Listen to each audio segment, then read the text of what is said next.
Ay, sabi ko sa kanya na kausapin na kung paano niya isisiguro yung damage mo kasi yung signal light dari sir, wala may sakit.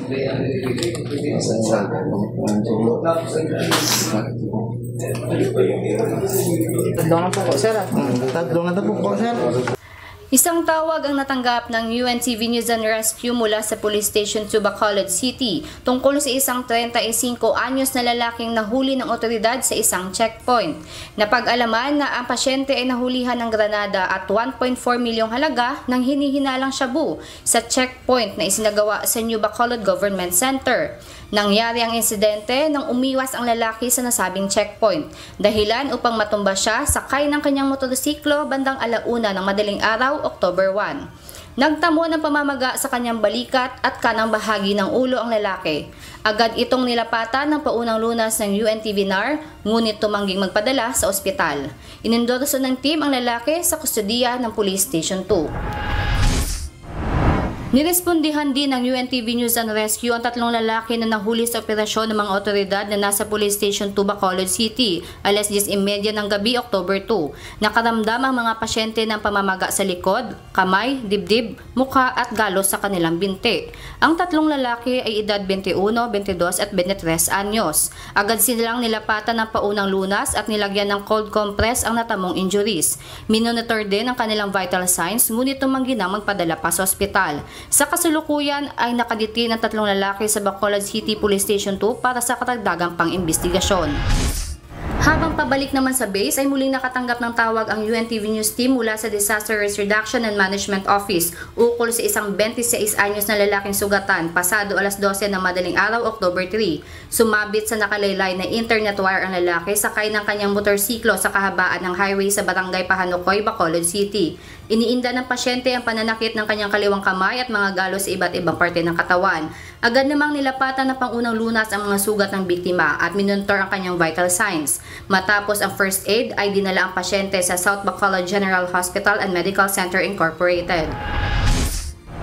Tumugon sa tawag ng DRMO Bacolod ang UNTV News and Rescue Team upang magbigay ng paunang lunas sa isang 42 anyos na lalaking nagtamo ng injuries matapos mabangga ang minamanehong motorsiklo sa isang sedan bandang alas 11:30 ng gabi, October 3. Ayon sa may-ari ng sasakyan, mabagal lamang ang takbo niya at nagulat na lamang siya nang may biglang bumangga sa likod ng bahagi ng kanyang sasakyan. Pahayag naman ng pulis, hindi pa nila tiyak kung ang motorsiklo ang tumama sa sasakyan o ang katawan mismo ng pasyente. Agad nilinis ng team ang kanyang sugat sa baba at sa ibang bahagi ng kanyang labi.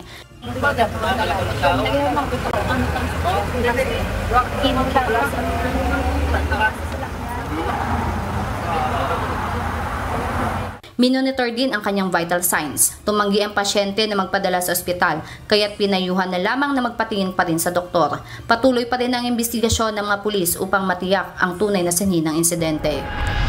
Sa Sorsogon City, inasistihan ng UNTV News and Rescue Team ang isang 68 anyos na babae upang makauwi sa kanilang bahay sa Barangay San Juan Roro mula sa Sorsogon Provincial Hospital pasado alas 8 ng gabi, October 3. Brad, yung pag-stroke ni sis, first time po ini? Pangalawa? Hindi yan, buong na po. Sabi ng doktor ko, ito daw nakanan na ako na ito ay bilang tugon sa kahilingan ng kanyang asawa. Habang nasa biyahe, patuloy na minonitor ng team ang vital signs ng pasyente. Makalipas ang ilang oras, maayos siyang naihatid sa kanilang tahanan. Sa Antipolo City, isang tawag ang natanggap ng UNTV NAR mula sa isang concerned citizen na mayroong nangyaring aksidente sa kahabaan ng Marcos Highway sa harap ng Philinvest Homes Antipolo City pasado alas 11 ng gabi, October 3. Ayon sa 30 anyos na driver, mabagal lamang ang takbo ng kotse na kanyang minamaneho. Iniiwasan aniya nito ang mga sasakyan sa magkabilang gilid nang di niya napansin ang isang concrete barrier sa isang U-turn slot kaya't nabangga niya ito. Tumatakbo kasi ako sir, hindi ko napansin yung barrier. Hinahabol ko yung hindi ko na nahabol yung pag-iwas ko. Kaso kakaiwas ko sa mga kotse na dumadaan sa kabila, hindi ko rin napansin yung dito. Medyo napagitnaan kasi ako Walang natamong injury ang driver, subalit ang kanyang 25 anyos na kasama ay nakaranas ng pananakit sa kaliwang dibdib at pamamaga ng kaliwang tuhod. Agad namang binigyan ng first aid ng UNTV News and Rescue Team ang pasyente sa pamamagitan ng paglalagay ng cold compress sa kaliwang tuhod upang mabawasan ang pananakit nito. Dinala ang pasyente sa Amang Rodriguez Hospital para sa kalagdagang atensyong medikal.